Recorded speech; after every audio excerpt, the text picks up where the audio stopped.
5/6/2020 की प्रातः मुरली है। बाप दादा अपने मीठे मीठे बच्चों से कह रहे हैं कि मीठे बच्चे, तुम्हें अभी ज्ञान की दृष्टि मिली है, इसलिए तुम्हारा भटकना बंद हुआ है। तुम शांति धाम, सुख धाम को याद करते हो।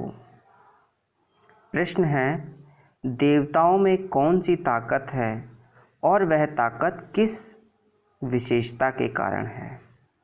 उत्तर है, देवताओं में सारे विश्व पर राज्य करने की ताकत है। वह ताकत विशेष एक मत की विशेषता के कारण है। वहाँ एक मत होने के कारण वजीर आदि रखने की दरकार नहीं। देवताओं ने संगम पर बाप से ऐसी श्रीमत ली हुई है जो 21 जन्म राज्य करते हैं। वहाँ एक राजा की एक देवी फैमिली होती है, दूसरी मत नहीं होती। गीत है, नयनहीन को राह दिखाओ प्रभु। ओम शांति। बाप कहते हैं, बच्चों को नयन मिले हैं, पहले नयन नहीं थे। कौन से नयन? ज्ञान के नयन नहीं थे, अज्ञान के नयन तो थे। बच्चे जानते हैं ज्ञान सागर एक ही बाप है और कोई में यह रूहानी ज्ञान नहीं। जिस ज्ञान से सद्गति हो अर्थात शांतिधाम सुखधाम जाना हो, अभी तुम बच्चों को दृष्टि मिली है कैसे सुखधाम बदलकर फिर माया का राज्य व दुखधाम बनता है। पुकारने लगते हैं कि नयनहीन को राह बताओ। भक्ति मार्ग के यज्ञ दान पुण्य आदि से कोई राह नहीं मिलती है। शांति धाम सुखधाम जाने की हर एक को अपना पार्ट बजाना ही है। बाप कहते हैं, मुझे भी पार्ट मिला हुआ है। भक्ति मार्ग में पुकारते हैं, मुक्ति जीवन मुक्ति की राह बताओ। उसके लिए कितने यज्ञ तप दान पुण्य आदि करते हैं, कितना भटकते हैं। शांति धाम सुख धाम में भटकना होता ही नहीं, यह भी तुम जानते हो। वो तो सिर्फ शास्त्रों की पढ़ाई और जिस्मानी पढ़ाई को ही जानते हैं। इस रूहानी बाप को तो बिल्कुल जानते ही नहीं। रूहानी बाप ज्ञान तब आकर देते हैं जबकि सर्व की सद्गति होती है, पुरानी दुनिया बदलनी होती है। मनुष्य से देवता बनने हैं, फिर सारी सृष्टि पर एक ही राज्य होता है देवी देवताओं का, जिसको ही स्वर्ग कहा जाता है। यह भी भारतवासी जानते हैं। आदि सनातन देवी देवता धर्म भारत में ही था। उस समय कोई और धर्म नहीं था। तुम बच्चों के लिए अभी है संगम युग, बाकी सब है कलयुग में। तुम पुरुषोत्तम संगम युग पर बैठे हो। जो बाप को याद करते हैं, बाप की श्रीमत पर चलते हैं, वह संगम युग है, संगम युग पर हैं, बाकी कलयुग में हैं। अभी कोई सॉवरेंटी किंगडम तो है नहीं, अनेक मतों से राज चलता है। सतयुग में तो एक महाराजा की ही मत चलती है, वजीर नहीं होते। इतनी ताकत रहती है, फिर जब पतित बनते हैं तो वजीर आदि रखते हैं, क्योंकि वह ताकत नहीं रहती। अभी तो है ही प्रजा का राज्य। सतयुग में एक मत होने से ताकत रहती है। अभी तुम वह ताकत ले रहे हो। 21 जन्म इंडिपेंडेंट राजाई करते हो, अपनी ही देवी फैमिली है। यह है तुम्हारा ईश्वरीय परिवार। बाप कहते हैं, अपने को आत्मा समझ बाप की याद में रहते हो तो तुम ईश्वरीय परिवार के हो। अगर देह अभिमान में आकर भूल जाते हो तो आसुरी परिवार के हो। एक सेकंड में ईश्वरीय संप्रदाय के और फिर एक सेकंड में आसुरी संप्रदाय के बन जाते हो। अपने को आत्मा समझ बाप को याद करना कितना सहज है, परंतु बच्चों को मुश्किल लगता है। बाप कहते हैं अपने को आत्मा समझ और बाप को याद करेंगे तो विकर्म विनाश होंगे। देह द्वारा कर्म तो करना ही है, देह बगैर तो तुम कर्म कर नहीं सकेंगे। कोशिश करनी है काम काज करते भी हम बाप को याद करें, परंतु यहाँ तो बिगड़ काम भी याद नहीं कर सकते हैं, भूल जाते हैं। यही मेहनत है। भक्ति में ऐसे कोई थोड़े ही कहा जाता है कि सारा दिन भक्ति करो। उसमें टाइम होता है, सवेरे शाम व रात को।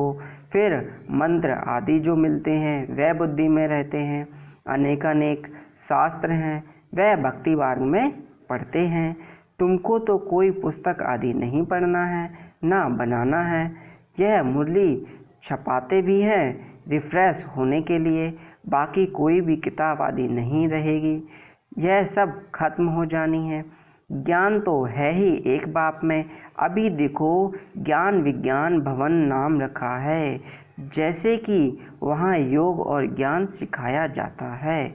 बिगर अर्थ ऐसे ऐसे नाम रख देते हैं, कुछ भी पता नहीं कि ज्ञान क्या है विज्ञान क्या है। अभी तुम ज्ञान और विज्ञान को जानते हो। योग से होती है हेल्थ, जिसको विज्ञान कहा जाता है, और ज्ञान है, और यह ज्ञान जिसमें वर्ल्ड की हिस्ट्री ज्योग्राफी समझाई जाती है। वर्ल्ड की हिस्ट्री ज्योग्राफी कैसे रिपीट होती है वह जानना है, परंतु वह पढ़ाई है हद की। यहाँ तो तुमको बेहद की हिस्ट्री ज्योग्राफी बुद्धि में है। हम कैसे राज्य लेते हैं, कितना समय और कब राज्य करते थे, कैसे राजधानी मिली थी, यह बातें और कोई की बुद्धि में नहीं आते। बाप ही नॉलेजफुल हैं। यह सृष्टि का चक्र कैसे फिरता है बाप ही समझाते हैं। बने बनाए ड्रामा को ना जानने के कारण मनुष्य कह देते हैं फलाना निर्माण गया या ज्योत समाया। तुम जानते हो सभी मनुष्य मात्र इस सृष्टि चक्र में आते हैं, इससे कोई एक भी छूट नहीं सकता। बाप समझाते हैं मनुष्य की आत्मा एक शरीर छोड़ दूसरा लेती है। कितना बड़ा ड्रामा है, सब में आत्मा है, उस आत्मा में अविनाशी पार्ट भरा हुआ है। इनको कहा जाता है बनी बनाई। अब ड्रामा कहते हैं तो जरूर उनका टाइम भी चाहिए। बाप समझाते हैं यह ड्रामा 5000 वर्ष का है। भक्ति मार्ग के शास्त्रों में लिख दिया है ड्रामा लाखों वर्ष का है। इस समय की जबकि बाप आकर सहज राजयोग सिखाया था, इस समय के लिए ही गायन है कि कौरव घोर अंधियारे में थे और पांडव रोशनी में थे। वो लोग समझते हैं कलयुग में तो अर्जुन 40,000 वर्ष है, अर्जुन 40,000 वर्ष है। उन्हों को यह पता नहीं पड़ता कि भगवान आया है, इस पुरानी दुनिया का मौत सामने खड़ी है। अब अज्ञान नींद में सोए पड़े हैं। जब लड़ाई देखते हैं तो कहते हैं यह तो महाभारत लड़ाई की निशानी है, यह रिहर्सल होती रहेगी, फिर चलते चलते बंद हो जाएंगे। तुम जानते हो अभी हमारी पूरी स्थापना हुई थोड़े ही है। गीता में यह थोड़े ही है कि बाप ने सहज राजयोग सिखलाए, यहाँ ही राजाई स्थापन की। गीत में तो पहले दिखाते हैं। अब सब मर गए, बाकी 5 पांडव बचे, वह भी पहाड़ों पर जाकर गल मरे। राजयोग से क्या हुआ कुछ भी पता नहीं। बाप हर एक बात समझाते हैं, वह है हद की बात। हद की रचना हद के ब्रह्मा रचते हैं, पालन भी करते हैं, बाकी प्रलय नहीं करते। स्त्री को एडॉप्ट करते हैं, बाप भी आकर एडॉप्ट करते हैं। कहते हैं मैं इसमें प्रवेश कर बच्चों को नॉलेज सुनाता हूँ, इन द्वारा बच्चों को रचता हूँ। बाप भी हैं, फैमिली भी है। यह बातें बड़ी गुहान हैं, बहुत गंभीर बातें हैं, मुश्किल कोई की बुद्धि में बैठती है। अब बाप कहते हैं पहले पहले तो अपने को क्या समझो, आत्मा समझो। आत्मा ही एक शरीर छोड़ दूसरी लेती है।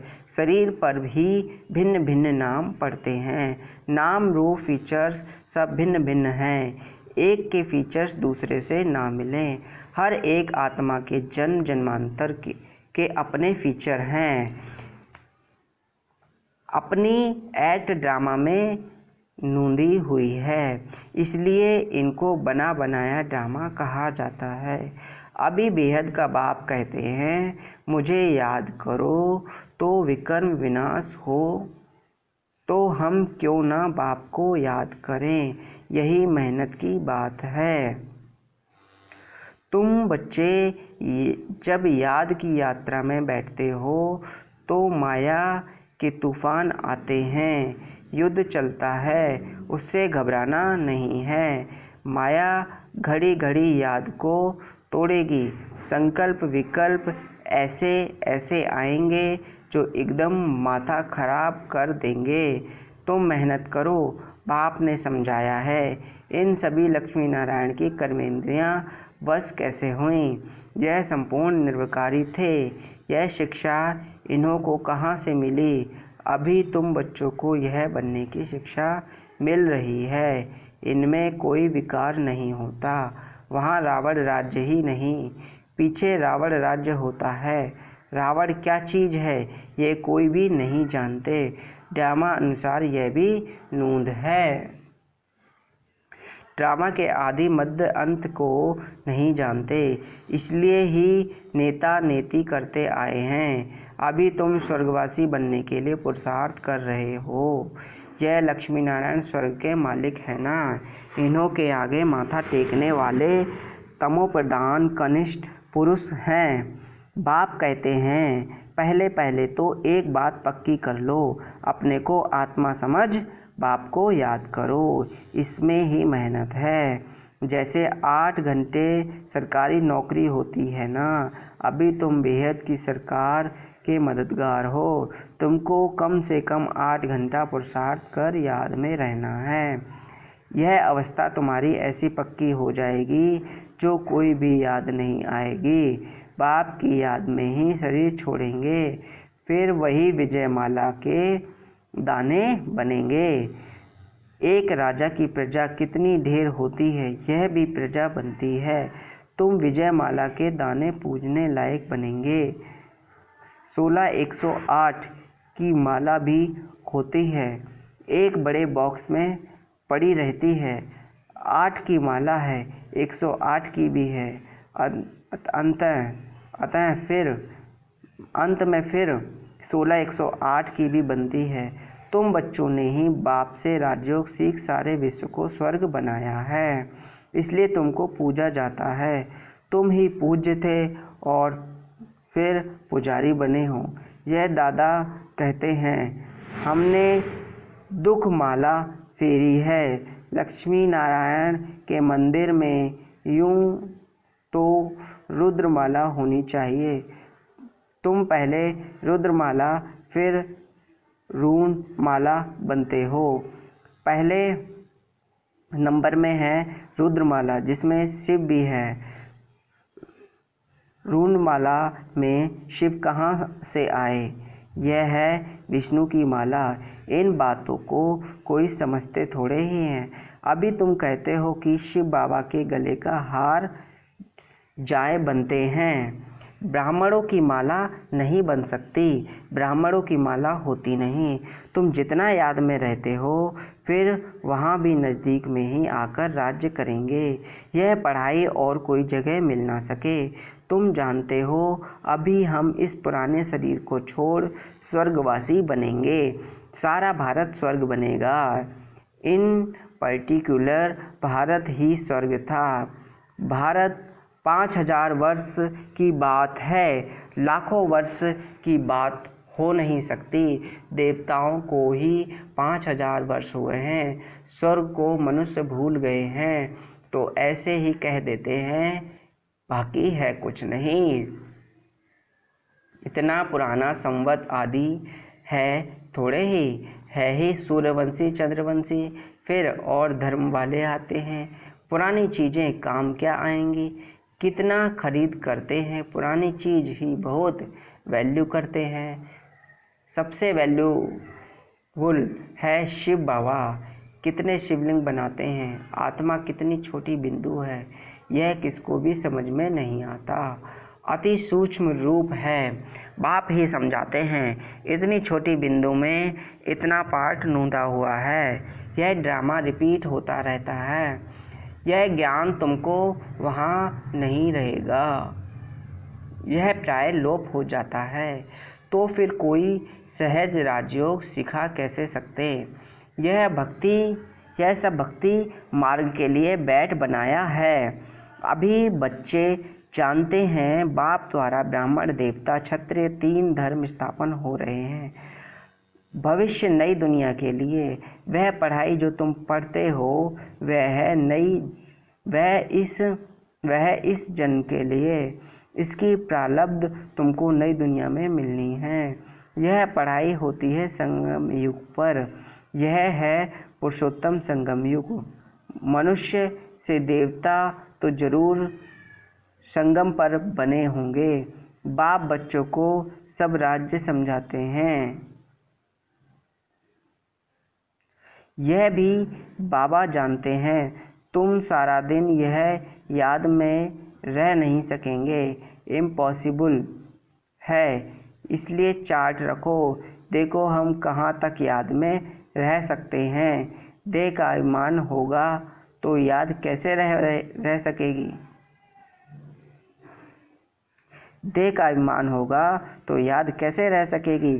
पापों का बोझ सिर पर बहुत है, इसलिए बाप कहते हैं याद में रहो।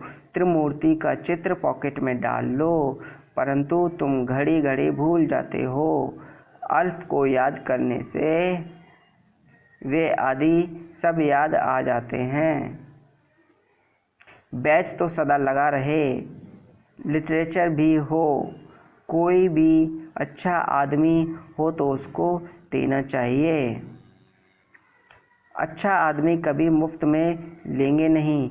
बोलो इसका क्या पैसा है, बोलो यह गरीबों को तो मुफ्त में दिया जाता है, बाकी जो जितना दे रॉयल्टी होनी चाहिए।